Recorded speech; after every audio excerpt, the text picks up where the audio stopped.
Now that irony has become a dirty word, who better to spend time with than America's most celebrated everyman?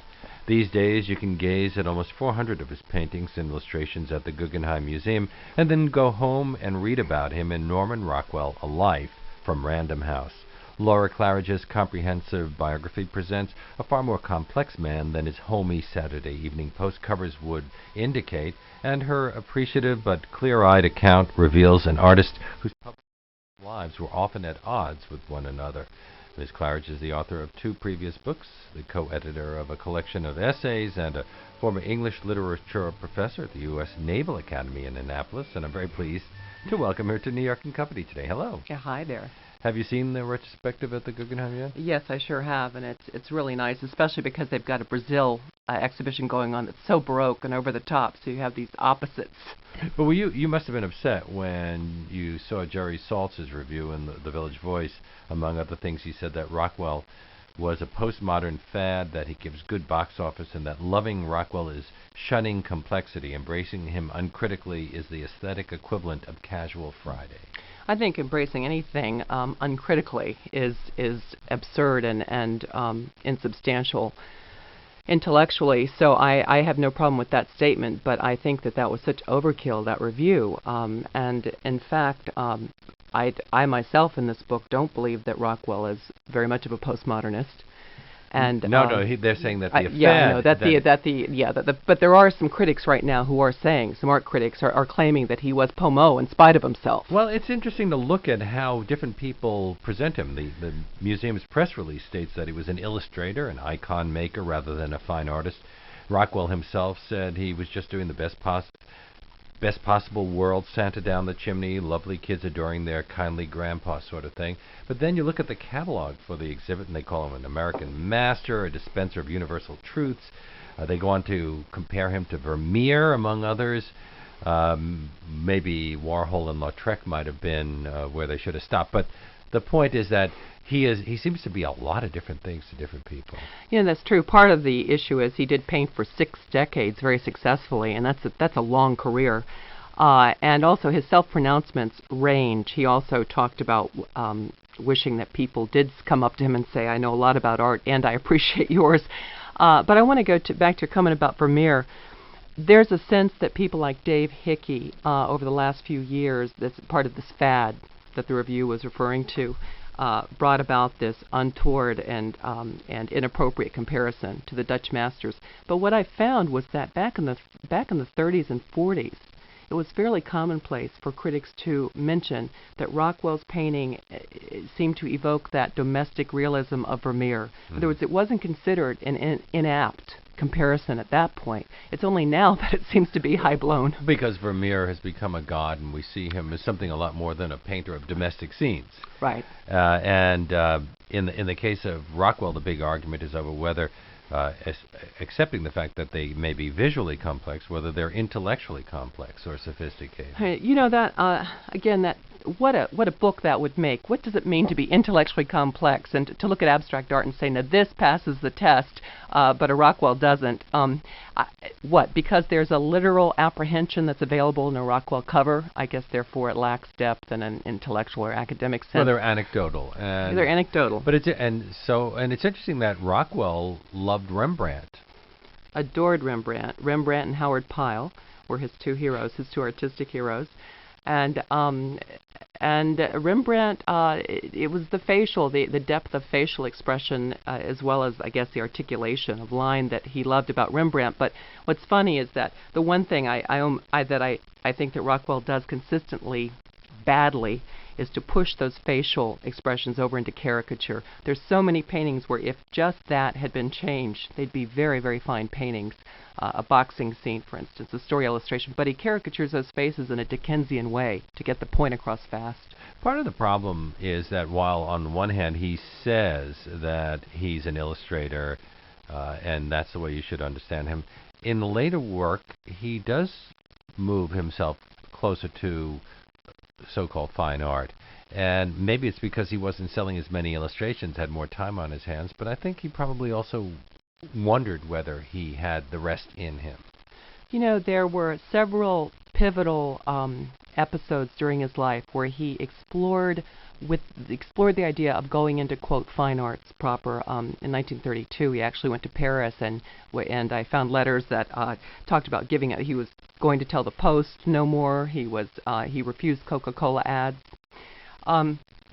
And earlier, he actually went to a fairly serious 3-month depression over the same issue. But he was a depressed person. He had depression as a problem throughout his life. Yes, indeed. But I mean, actually, a clinical depression where he stopped eating and that kind of depth of it. But yeah, he did struggle with depression throughout his life. But anyway, so the point is that I think throughout his life, the persona he manifested as, I'm so happy to be just an illustrator, was a little bit incomplete. He struggled with that issue himself off and on throughout his life. Mm-hmm.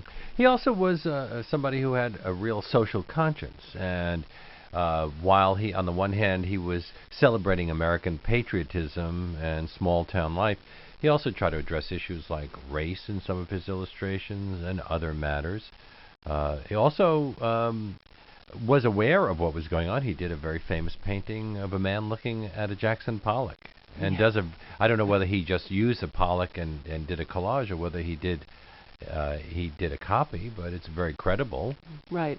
It is. That painting, The Connoisseur, is fascinating because it shows that balance of past and future, that Rockwell really somehow wanted to conserve the best of the past, but he was very aware that we needed to move, to evolve. And then it's cute. But do you think he appreciated people like Rothko or, de Kooning? Absolutely. And de Kooning, by the way, was one of his biggest admirers.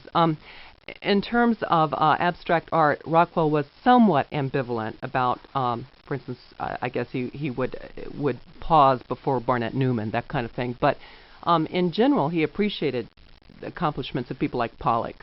Well, he was a man with great facility, so I would think when he'd look at a de Kooning or when he'd look at a John Singer Sargent, he'd recognize a kindred spirit. And Sargent also was often criticized for being a little too facile. Exactly, and he does actually have a painting of where he has Sargent on one side and a Picasso on the other, and it's a cute little, I guess, insider joke. But by the way, just to go back to The Connoisseur, it's funny, if you look at that painting, you will see that up directly above Norman Rockwell's signature is the red JP. He's dripped into the canvas for the initials of Jackson Pollock, and they're an exact line. So there's an implication there, too. That they both had painted that painting.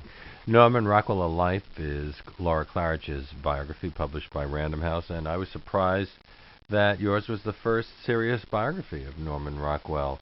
After all, love him or hate him, he has been a key figure in American cultural life for a long time. Why do you think it hasn't been done before? Was it a matter of gaining access to some of this material? No, I don't think so. I really believe that something you touched upon earlier, this ambivalence that we have towards where does Rockwell fit? I mean, I think it's there today, and we're still not sure. Where does illustration fit within the art world proper, and certainly where does Norman Rockwell fit? He's not low culture, he's not high culture, so he kind of gets stuck in the middle, and nobody wants to really go there. It's even the idea of the Saturday Evening Post, middlebrow culture, but in that sense, that exactly what would who is supposed to admit admiring him or any kind of affection for him?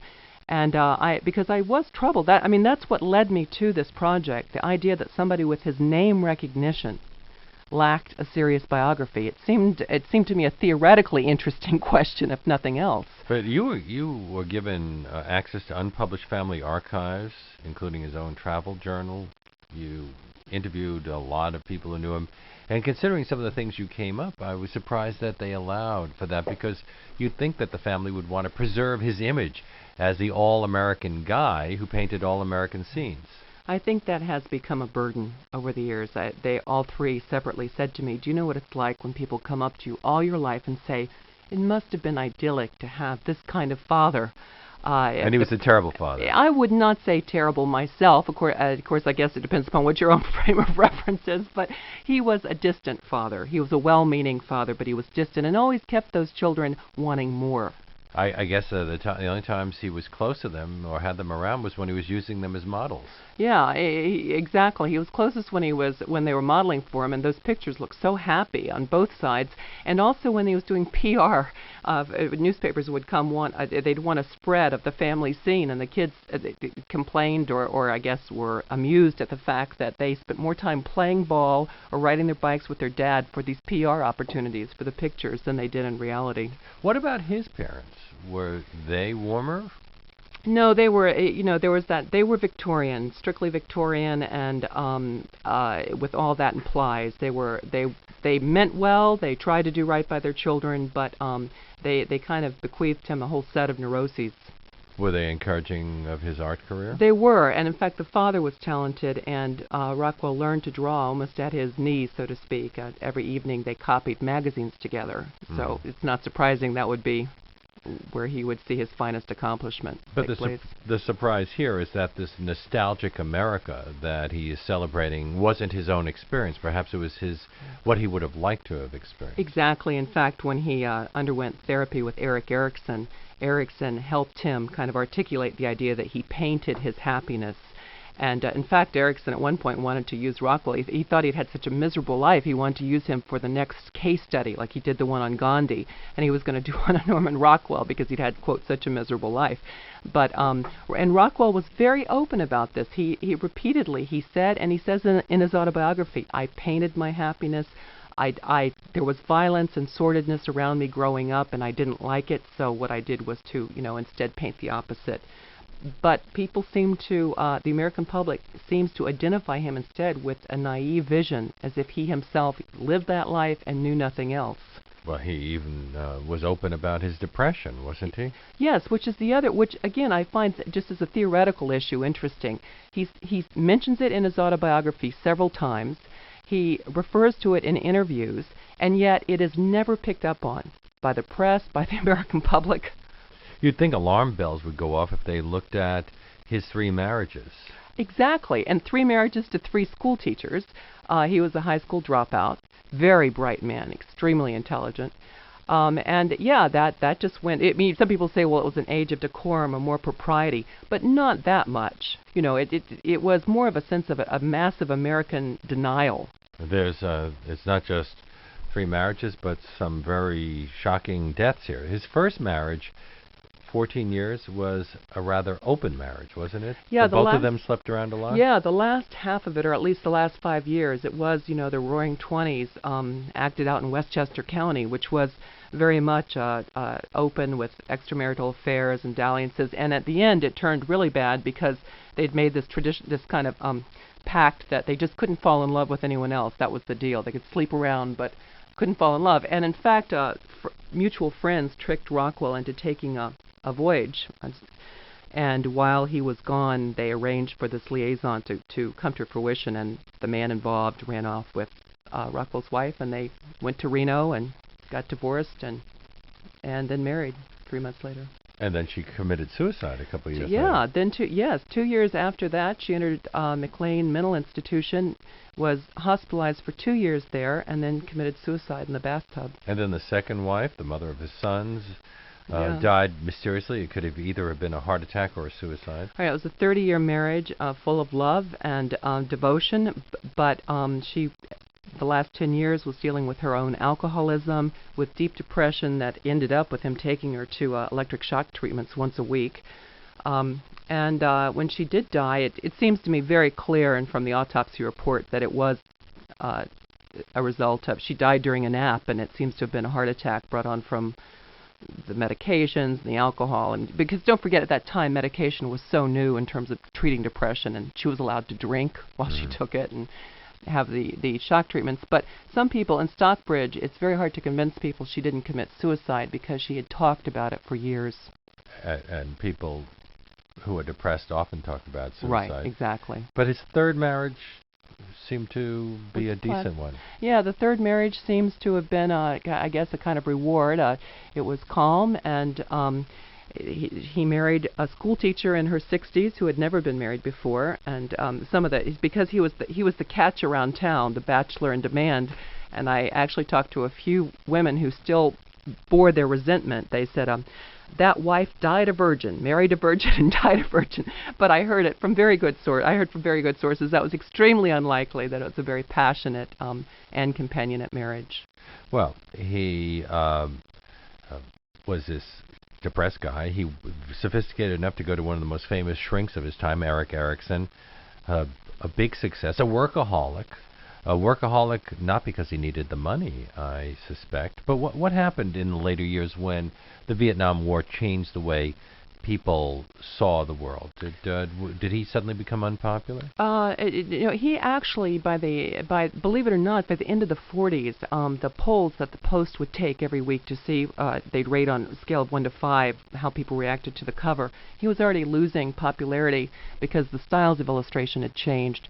So by the 50s, and many of us associate Rockwell with the 50s, but his popularity had waned. And so did Saturday Evening Post. That too, exactly. But he was interested in the turn the country took with Vietnam, and he himself was by that time a card-carrying member of the ACLU, influenced by his third wife. But he'd always had liberal sentiments. I mean, he was a kind of independent thinker.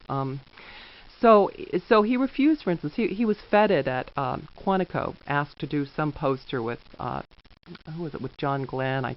But anyway, a propaganda poster for the Vietnam War, and at the end he said, I can't do it because it makes no sense to me. And he actually wrote a letter to was it McGeorge Bundy, I think at the time, urging troop withdrawal. And he was very excited about the chance to turn to Look magazine and do civil rights paintings. Mm-hmm. He did that famous picture of the little girl being brought into school with federal marshals. Do you think that your book and the Guggenheim retrospective, do you hope anyway that they'll force people to rethink Norman Rockwell, or will we always engage in this illustration art debate? That's an interesting question. I guess if I could say what I would want most, it would be that he remains a vibrant topic of conversation. Once you get canonized, once the discussion's over, I guess you lose a certain vibrancy. The artwork of the artist, it gets kind of domesticated. So maybe it's all right that he's provocative and that there are those kinds of that there are diatribes written against him and reservations. I just think that the one thing I wouldn't want is a certain condescension that used to be there, certainly in the 80s and the early 90s, that just doesn't admit of the complexity of his work, the genre, and of the man too. Well, Laura Claridge has been writing about controversial artists for a while now. Her last book was on Tamara de Lempicka.